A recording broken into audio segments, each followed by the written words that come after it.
In today's video, we're going to look at the time that Sega gave away 100,000 physical, boxed games. Welcome to the channel. Before we begin, please be sure to hit that like button, and if you enjoy the video, please consider subscribing for weekly Sonic the Hedgehog and Sega videos. Cheers! Let's begin. My absolute favorite console of all time is, without a doubt, the Sega Dreamcast.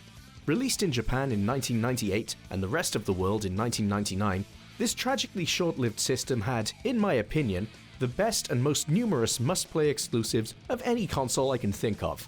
The Shenmues, the Sonic Adventures, the Power Stones, Jet Set Radio, Crazy Taxi, the House of the Dead 2, Phantasy Star Online. For me, despite some glaring first-party Sega omissions from the lineup, this console was peak Sega.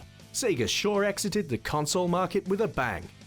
As you no doubt know, in addition to a library of great games, it was also the first console to offer online multiplayer games with the likes of Quake 3, Unreal Tournament, Phantasy Star Online, and more. It was a blast. But before all of these great online games came Sonic Team's second game for the system after Sonic Adventure, and the first online multiplayer game for the machine, a quirky puzzle title by the name of CHU CHU ROCKET.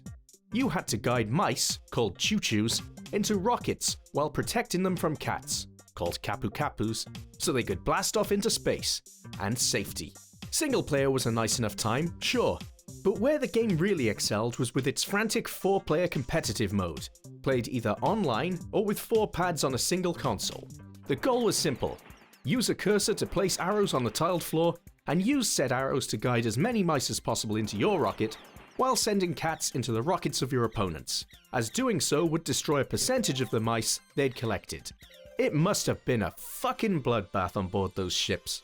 Chuck in a bunch of random power-ups such as Speed Up, Slow Down, Mouse Mania, where mice would pour out of their spawn point in great abundance, and Cat Mania, where the same would happen but with cats, and you were in for a chaotically wonderful time.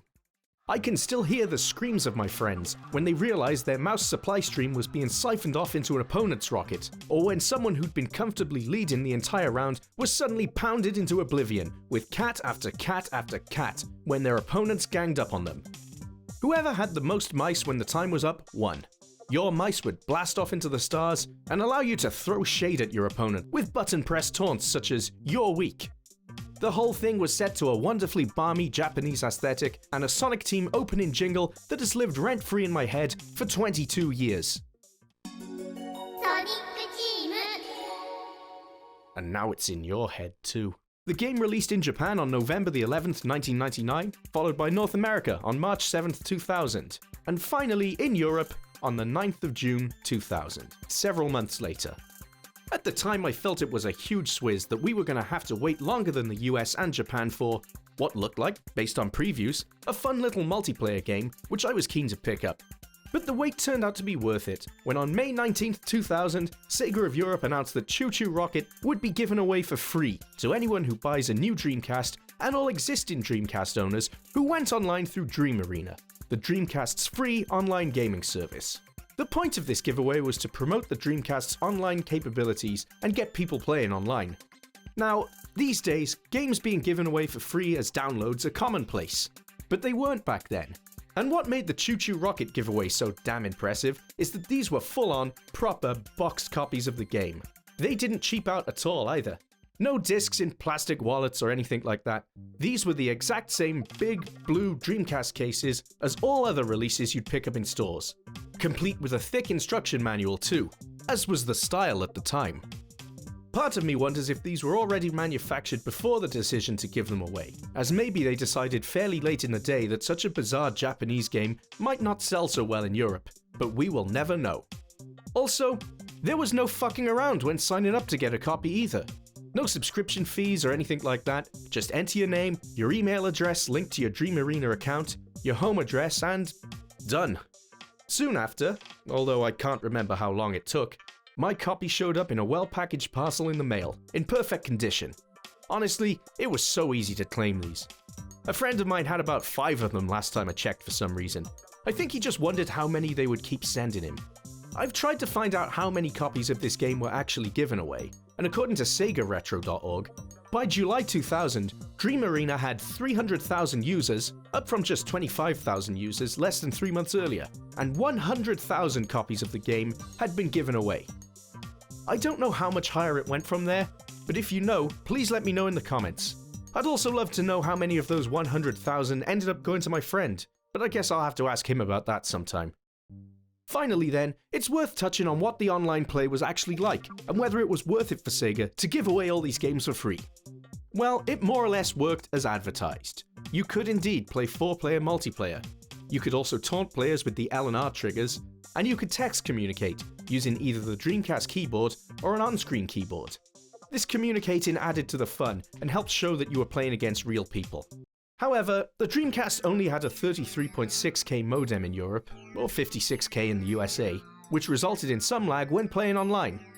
I'm going off memory here, as the Dreamcast servers went offline many years ago, but I distinctly remember a split second, or maybe even a whole second, delay when placing your arrows, which was quite an issue in a game as frantic as this one.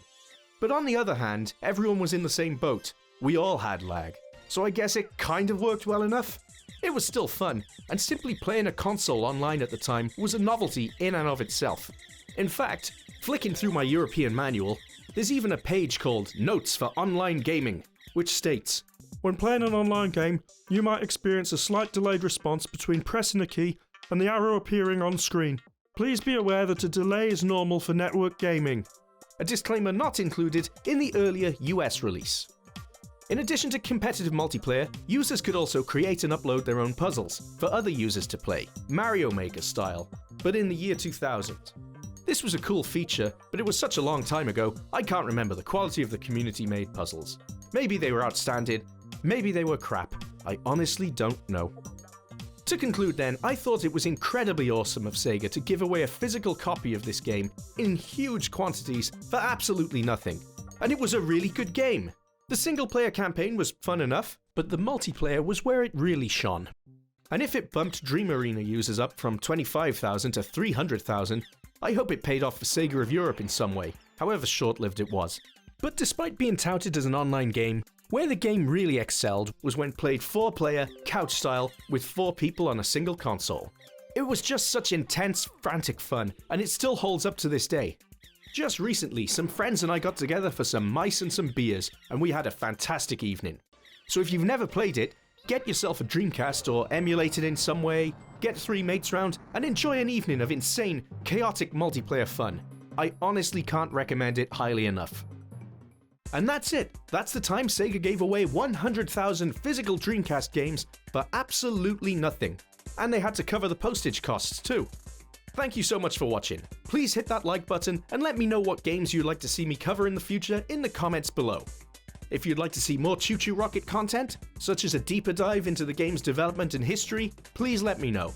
And for weekly, high-quality Sonic the Hedgehog and Sega videos, be sure to hit that subscribe button. Thanks a lot, and I'll see you next time.